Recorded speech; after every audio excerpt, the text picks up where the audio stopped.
We all know that real estate has created more millionaires than any other industry on the planet. We also know that it has created a lot of heartache due to mismanagement, overborrowing, and just simple life events that happen to all of us. Welcome to the Cash Flow Pro podcast. My name is Casey Brown, and I am your fearless leader. And although we might be bourbon sipping and at times foul-mouthed Southerners, we will always do our best to be honest, straightforward, and due diligent with all of the information we pass along to you. Welcome to the show.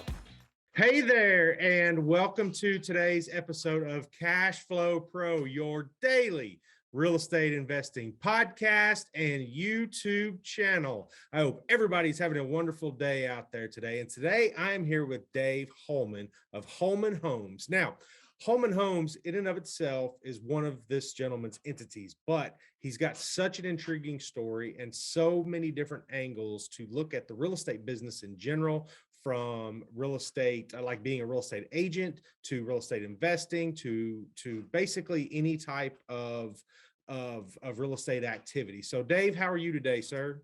Doing great, Casey. How are you?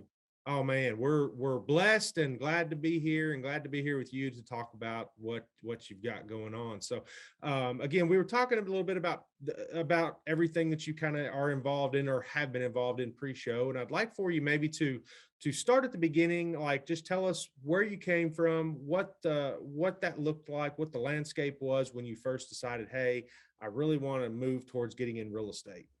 Absolutely. So born and raised in Maine, rural, setting, town of 3,000 people, went to public school, didn't know anything about real estate investing growing up. The first inkling I got was I was lucky to go to college out of state in Minnesota, where I learned to speak Minnesotan. And it's a different language. Yes, it is. Yes, it is. But a beautiful culture. And if you like hot dishes and, all things Scandinavian. So what about ice fishing, right? Oh yeah, you betcha. Yeah, you betcha. I was the only non-Minnesotan on the Nordic ski team out there. That was good times. Interesting. And we studied. I took a class called Building the Eco House, and it taught about green building, kind of material science, energy efficiency, and how the built environment, accounts for about 40% of the carbon emissions, globally. And that's huge in real estate. And we have a great opportunity as landlords to not only, do right by Mother Nature, but to save a lot of money, earn more profits by being efficient with our energy use, which is just good business. So that's what I try to teach, other investors as well. But I still didn't know anything about investing. I went down to Bolivia for 4 years. I met my then girlfriend, now wife. We got 2 kids. But at that time, we started a chain of camping stores in Bolivia, ended up with 3 stores, 10 employees. And I didn't know the first thing about business from a formal sense. I had taken one econ class my whole life, and I had this sense that maybe I'm doing it wrong or something. So when we came back to the US, I went to business school, got my MBA, realized that I was doing fine. I was buying low, selling high. That's the key, earn more than you spend. That's right. About all you need to know. But accounting, I didn't know accounting. And that was just an eye-opening class and experience that I would encourage everyone to go learn a little bit of it for free online or in a formal setting. So helpful to being successful in any kind of business, especially real estate. Yep. That's exactly right. And, and it's, and accounting, in my opinion, is kind of the nucleus of everything else that goes around you, because it creates an accountability for, you're not just looking at how much you have, you're looking at what you're spending on each thing. And accounting was very eye-opening for me as well, and actually pretty, relatively hard. When you get into some of the formulas and having to memorize some of that stuff that they use, tax accounting was never really difficult, but the accounting processes is pretty intriguing. Oh yeah, I describe it as simple math, but very weird rules. Yep. So yep, absolutely. And one of the first things, if you grow as an investor, that I would encourage people to look at is, if you don't love bookkeeping, that is a great thing to try to outsource, partner with a third-party bookkeeper, sure, whether it's virtual or local. I prefer local, whenever you can. That can really help propel you forward, because it's very time consuming and you're not profiting by doing it better or worse, or, your 10 or 20 hours a month spent on it is not going to earn you more money. It's going to prevent you maybe from losing money or getting fouled up, when tax season comes around. But, Sure. focus on what you're passionate about if you can. So I want to kind of talk a little bit, just real quick. I'd like to maybe go backwards just a hair and talk about Sure. you said a line of camping. Was it camping stores? Yes. Or what was the how did that look and what did how did that spark where you're at today? Yeah, it really was my first serious entrepreneurial adventure. And I really was winging it. I had a little bit of savings from a summer job. I had, a little bit of extra income, let's call it maybe 10 grand. And I literally just used it all to buy camping gear, rented a store and started up with maps and guidebooks and equipment and stuff. And we thought we were going to be a tourist store catering to international backpackers and stuff like we had done traveling through South America. And it turned out, as the years went on, we became a local store, and it was mostly local people patronizing our store. And it really was something that people wanted and needed. And it was really fun to grow that business, to hire employees, to see them, earning money, finding some success, enjoying what they were doing. And Bolivia, in some ways, it's the most, one of the most free countries on earth because no one pays attention to the rules and you just do whatever. Okay. And on the other hand, it's one of the less free countries on earth because if you do pay attention to the rules, they're very cumbersome and difficult and will basically, throttle any small to medium sized business that can't afford, a whole compliance department, kind of dissimilar to here, where I think small businesses in the US, filing an LLC, even in states like California, it's a couple pieces of paper, a small check, and you're off and running.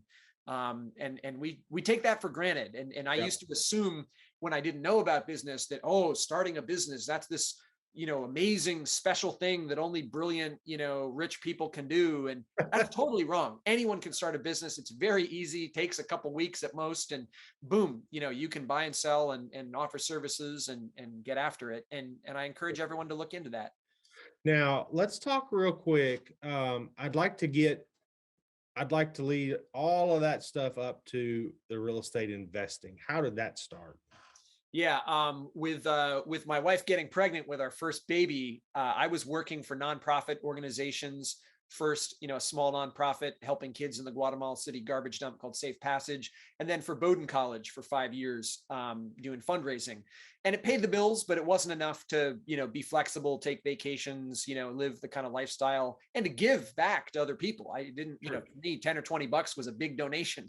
And I was earning, thousands of dollars from rich people. And I was like, hey, that would be kind of cool to be able to really move the needle by giving, to a cause you support. So I decided to learn about real estate investing. I've been a stock investor, since summer jobs and was successful in that, but turning a tiny amount of money to a less tiny amount is not something you can live on. And it's random. You can't call up, Tim Cook at Apple and say, hey, I want more profit or do this or that differently. Yep. Whereas with real estate, if you don't have curb appeal, if the paint's peeling, like, by gosh, you can go buy a bucket of paint and change that.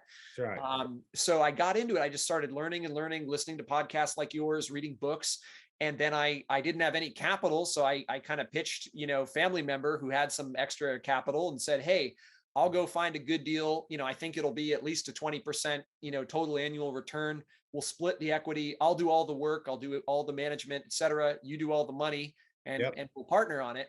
And that went well. And we had trust. It was a good time in the market, obviously, but more than that, I worked hard and I looked for cash flow and it worked out. And that's a model that I then started repeating to the point where I then eventually developed my own capital. I don't have to, be the, one not putting in any money to deals, but that led me pretty quickly from just working with family to, there's some friends that want to do the same kind of thing. And then there's friends of friends, they're telling their friends. And then all of a sudden, going on shows like this. Yeah, you develop a network of people that basically trust you, know you can earn some good returns, and they want to, invest with you. So now a lot of what I'm doing is finding deals that are, in that like $1 to $10 million range and syndicating those. So, letting other people take small ownership slices of a bigger deal where we've got some economies of scale, and getting small slices of big pies. That's what I'm after. Yeah. And again, and when those folks take those, what ultimately to some folks could seem like a small slice, if they invest 40, 50, $100,000, and then again, that could be money that they live off of the income. You know what I'm saying? So, Right. so again, yeah, those smaller pieces of a bigger pie. Now, do you have, without getting too far down in the weeds of structures of deals, do you have are you pretty much the sponsor, the key partner? What does so when you bring in investors, let's say you got a $10 million property, you bring in investors, obviously you're going to bring in $2 or $3 million worth of investments. How does the balance of that look? Is that just, you just go to a local bank, or what is that, or how does that work? Yeah, great question. So yeah, we would raise 25-ish, 30%, Okay. of the equity, so that we're putting 20% down and we've got a cash reserve to sleep well at night. I like to have some reserves, and that's not true of every deal. And especially in this environment, best advice I can give to listeners is have some freaking reserves. Whether it's in the LLC account or in your own account, I mean, keep some liquidity on hand, because there's going to be, drawdowns, whether it's this day or another, or, you have a capital need. So, in our deals, and this is pretty typical, the sponsor, the general partner or GP, which is me and sometimes another person, just depending on the deal. We get some equity in it, usually 20 to 30%, just kind of depending on how rich the deal is, what it can kind of support. And we would, give the other, 70 or 80% to the investors, putting in all the capital, although I'm also contributing personal capital along with the investors. So I'm both a general partner and a limited partner, in all my deals that I'm doing now. So skin in the game is very important. Well, it gives everybody an alignment of interest. And I've talked to some very, very sizable investment companies that are sponsors and so on. And they always say, they're like, okay, we are in every deal ourselves, because it makes the investor say, hey, if this guy's willing to go in, I'm willing to go in with him. And so it's what we call, especially in the MBA world. So I don't have an MBA, but an alignment of interest. An alignment of interest, a lot of people get that misconstrued. And that's what turns people off to certain objects, when they feel like they're being used, or they feel like you're taking more from them than you're giving. And that's where people get screwed up, or get hurt feelings, or get out of deals, is because they feel like they're being used, and there's not an alignment of interest. Both parties saying, hey, we're in this equally. Let's be in this together. Totally. Yeah. I think you have to watch out in syndications, because there are syndicators that'll use it like their personal piggy bank. Yeah. And I've certainly seen friends get burned in deals, and then they never want to do it again, because they think the whole category is a scam. Yep. Well, that's like, okay, you bought a penny stock or a junk bond, it blew up, it went to zero, and now you're never going to invest in stocks again. Well, that might have actually been a terrible decision, if you look at the big picture. Yeah. And say that was on their part a terrible decision to do that, and then that burns them for whatever. But and I've seen a lot of people that don't really understand options get into that same category of, well, they hear about these companies and they hear about Steve Jobs at one point getting stock options. Well, there must be money in stock options. Well, there is, but not in it's complicated. So that's where you see a lot of people get burned, because they go out and they which of course you have to have a certain amount to trade options. But what I'm getting at is it can be a very elusive thing to get to make money on. So so tell us, where are you at today? What's brewing in the Holman Homes and the syndication world for you? Yeah, we've got about 200 units, across 30 different structures in Maine. So there's a lot of little ones, at the start, and we're doing bigger ones. But unit count can be very deceptive, because I am not a purely residential multifamily investor. We also have large and small offices. We have a couple restaurants. We got some retail spaces. So I'm every single category at the moment except industrial, and I'm actually going to be building some industrial in the next year or two. Awesome. So it pretty well diversified. And some of those, 1 unit of restaurant might provide as much rent as 10 units of residential. So there's deceptive things in numbers that can confuse people. Are you doing each of those deals separately, or if somebody comes and says, hey Dave, I want to invest with you, do you then diversify their money across the assets, or is it pretty much just each individual deal? That's a great question. I've been doing everything as a separate entity, mostly for asset protection purposes. Okay. So, but there are other people that have a fund, and there's, blind funds and so forth, open-ended, closed-ended, there's a lot of complexity out there. And that might be a way to get good diversification. If a fund is going to go out and buy, 10 or 20 different assets, and you'll kind of own a, little slice of each of those. For me, I try to follow the KISS method, which is another MBA term, means keep it simple, stupid. So KISS, I recommend it to everyone. I try to follow that. And I think for asset protection, the best thing to do is just, okay, we're buying this, 20 unit building in one LLC with one group of investors. And if something goes wrong with it, it has some big lawsuit or fraud or whatever, your losses are isolated to just that one investment in that one LLC. Whereas if I have an investment company that owns all these different assets all together, and one of them, there was fraud going on, I mean, there are ways that all of those could get, taken down.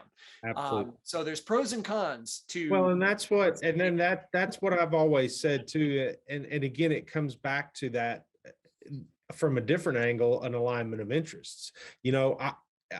For instance, we run a fund of funds. Okay. So it would be negligible for me, or not negligible, but it would be not correct for me to go to somebody and say, hey, do you want to invest in this property?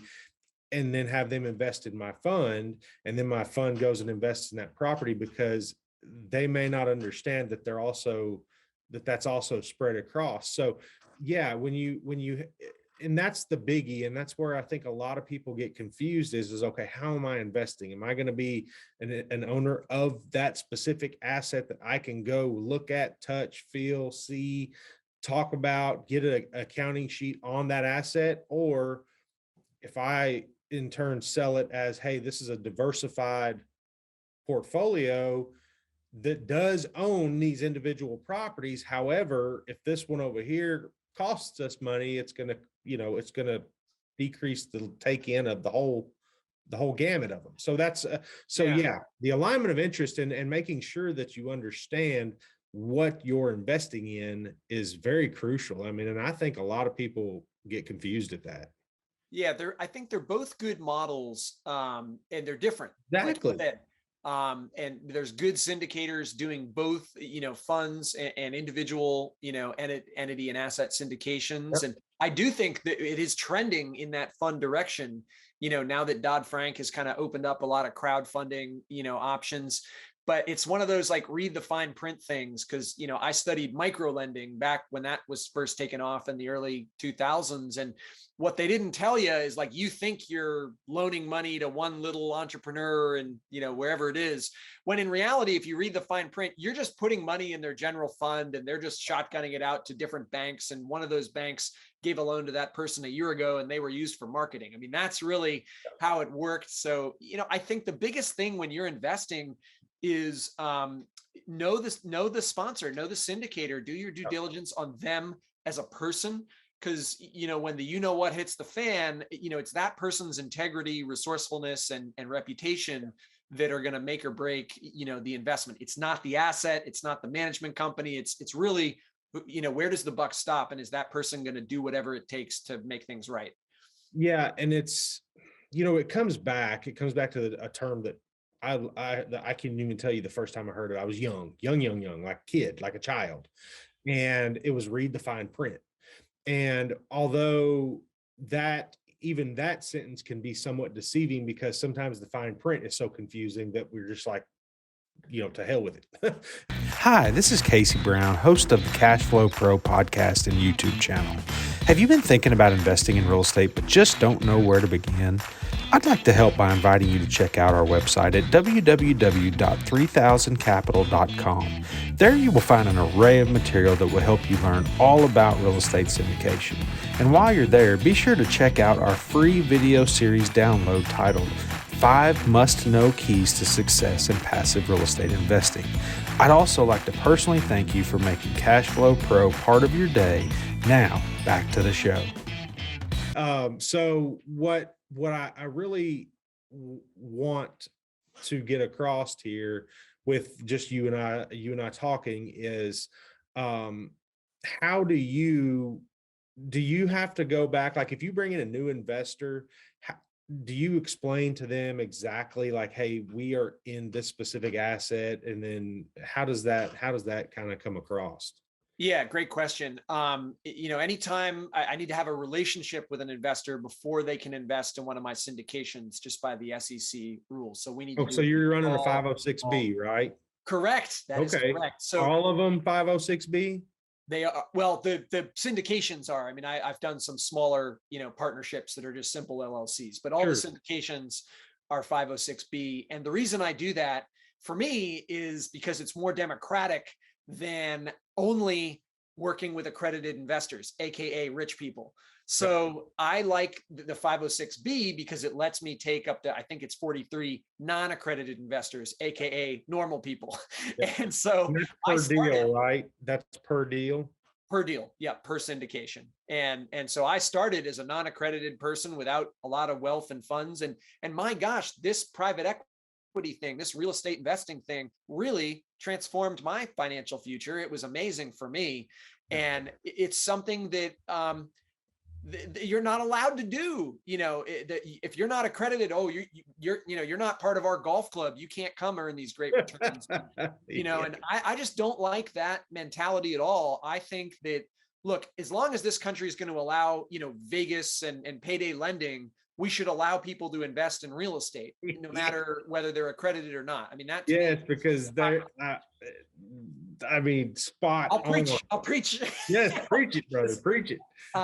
So that's why I do the 506Bs, is so I can let in, the people. I literally have people who invest $1,000 in some of my deals. And, from a financial point of view, that's crazy. That's dumb.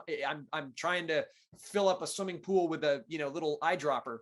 But, I'm still getting the 6-figure investors alongside them. And I'm willing to tolerate and take along the 1 in 5,000 folks, because that's what I was. And I know, like, they might be in their 20s or 30s. They might be earning 6 or 7 or 8 figures down the line, when they get their degree or they do whatever.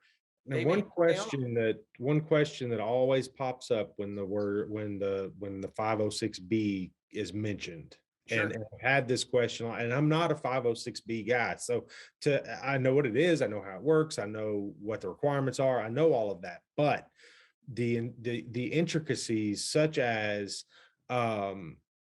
when somebody, I guess what I'm getting at is how is that relationship defined? Is that like if somebody opts into my email address and they receive, let's just say they receive the updated podcasts and they've been following me for a while, and I've had their email address and I've sent them some one-off emails about, our fund or whatever.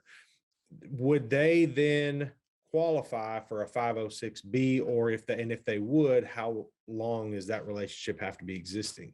That's a great question. And I'll start with the disclaimer that this is not legal advice, and you should check with an SEC attorney who will probably talk to you for free. And mine did, Mauricio Raud, years ago. So that's the first thing, is check, with a professional. What I would say, what I know is that, I need to have a real pre-existing relationship, with that person before I let them put their money in my deal.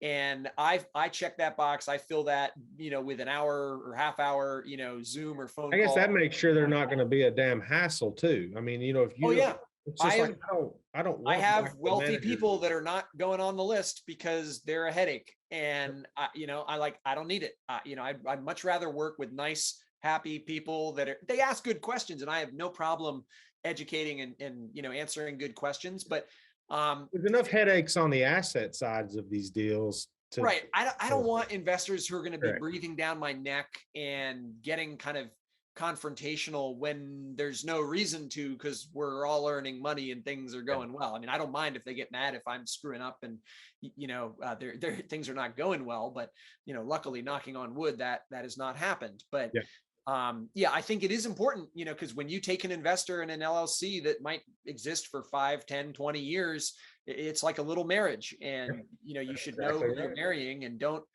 take unsavory people with cash from unsavory sources, or people who are just going to be a squeaky wheel in your life all the time. Necessarily, you want to think that through carefully. Yes, absolutely. And that's the squeaky wheel theory is one of the ones that just absolutely drives me bonkers when I get a squeaky wheel, especially. And I guess sometimes I call it the Walmart mentality, where you show up to the customer service desk and no matter what your problem is, they are going to take care of it. And I'm sorry, but in the investment world, there's just, it's difficult to do so. It's difficult. You want to be customer relations. You want to deal with people. You want to talk to them. You want to make sure they're happy, but there's some people in this world that were just purely born unhappy, and there's nothing you are going to be able to do to change it. For sure. Yeah. And them gold bars, and they would say, well, they wanted gold triangles. I mean, that's just the way it is. So, all right. So I want to move this forward real quick. I want to cover a couple additional topics with you. And number one, I want you, when you filled out the form to be on the show, there was one thing that really caught my eye that I want to get just a little bit of information on, because especially if there's a way for people to help in any kind of way, I don't know what there is, but you said settling refugees was one of the topics that you wanted to discuss. Now, I guess I'm just going to kind of say, here's the mic, Dave. Tell us what does that mean? What is it? And if you want people involved, how does that look? Where we go from here? Absolutely. So, I would say about, 5 to 10% of our residents in the residential units are refugees that came to this country, with nothing or a backpack of stuff. They were fleeing, war or famine, terrible things in their own country. And, America is the land of opportunity. I have, family that came through Ellis Island, unless you're part or fully Native American, you came here and got some help, when you arrived, it was important. So I believe in that kind of American dream, and housing, shelter is one of the most important pieces of that equation. So refugees are often in homeless shelters or temporary shelters, in cities and towns across the US. And local governments are often the ones dealing with them, or nonprofit organizations. And lo and behold, when I reached out because I had a vacancy and there was a big refugee influx to Portland, Maine, I learned that the government was actually willing to pay their security deposit and some of their rent until they got their work permits. Wow. And lo and behold, this wasn't charity. I was getting paid rent to take, these folks out of a homeless shelter. This was a family from Rwanda, but we've worked with, Angola.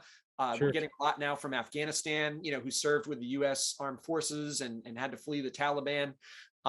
And we are getting paid, by local governments or by nonprofit entities to give them housing. And then when they get their green cards, their work permits, they go out and they get 2 or 3 jobs each, and they're paying market rent. And they're some of the best tenants we've had. And actually, one of the most gratifying things is this weekend, we have a showing for one of my first Rwandan families that we took 2 years ago, who is pre-qualified for a big loan to go buy a multifamily building of their own, because they've worked so hard that a legitimate bank looks at their, 2 years of tax history and says, yep, you're credit worthy, guys. You're doing everything right. So that's rewarding to see. I'm always happy to lose a tenant when they buy a home, and I think that's great. I'll let them out of a lease early.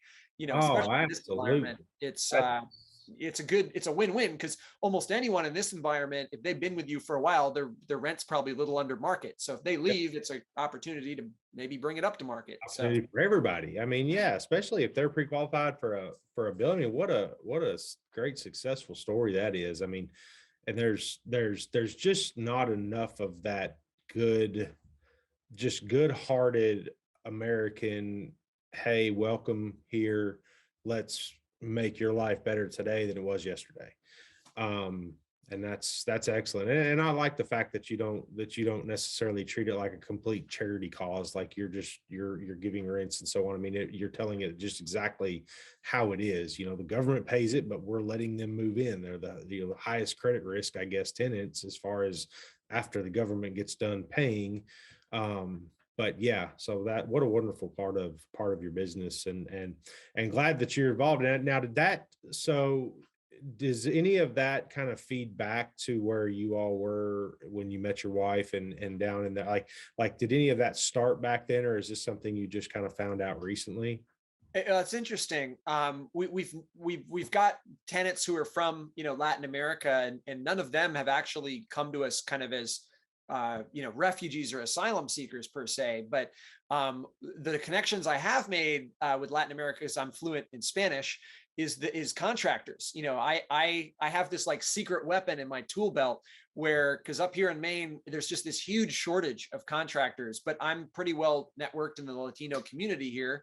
And I've got painters and drywallers and carpenters and, bricklayers and guys that I can just call up and text and they'll be there in an instant. And it's like a secret, superpower, in a time when it's hard to get contractors. I'm in the same situation here. Same Excellent. exact situation. Excellent. So, but yeah, I think the overall idea of, going to other countries, seeing how hard life can be there, seeing children on the streets, malnourished for just lack of food. Yep. I mean, that is something that few Americans hopefully know personally. And when you do, it really motivates you to want to help and do something. But to me, help has to be sustainable.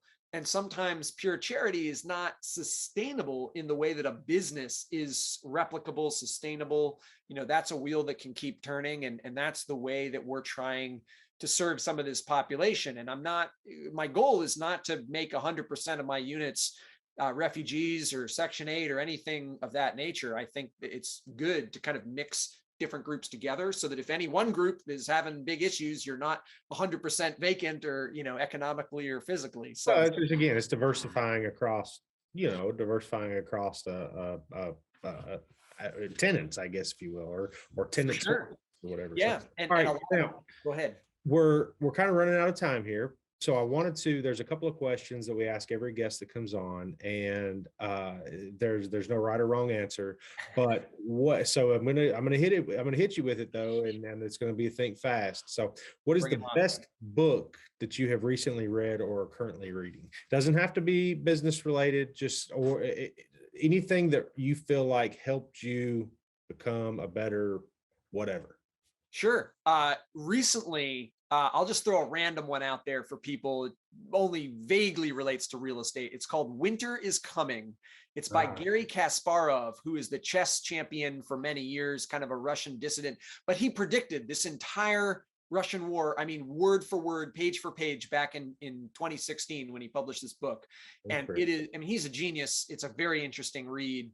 And I think there are lessons from his strategy, his way of thinking that apply to business, apply to real estate. So that's just what I'm reading now that came to mind. Winter is Coming. Awesome. That's great. All right. What is the best trip, vacation, or I guess maybe best trip or vacation you've taken recently or hope to take in the near future? That's a cool question. I haven't been asked that one. Our family went to Italy right before COVID in November of 2019, when actually it was there, unbeknownst to everyone. But and we have a friend from Italy that we had met down in Bolivia, and so we traveled with him, and it's just so fun to go to a place and have a friend who's a local and go with them. It's just a totally different experience. Yeah. To have that kind of cultural language insight into it, and Italy is just a special place. Yeah, it definitely is. My wife and I were there about 2 months ago.